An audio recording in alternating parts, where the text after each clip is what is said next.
Well, the antibody piece is really interesting.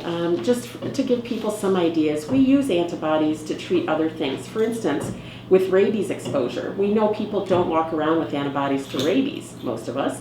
And so when someone is seen who may have had an exposure, we do two things. We give rabies immune globulin, which are rabies antibodies, through an injection, and we give vaccine because we know it takes probably a couple of weeks for the vaccine to be effective. The antibodies give you protection right away.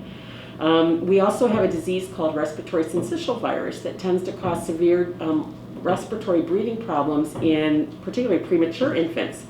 We actually use RSV immune globulin for those babies as a preventative measure during the season where RSV circulates.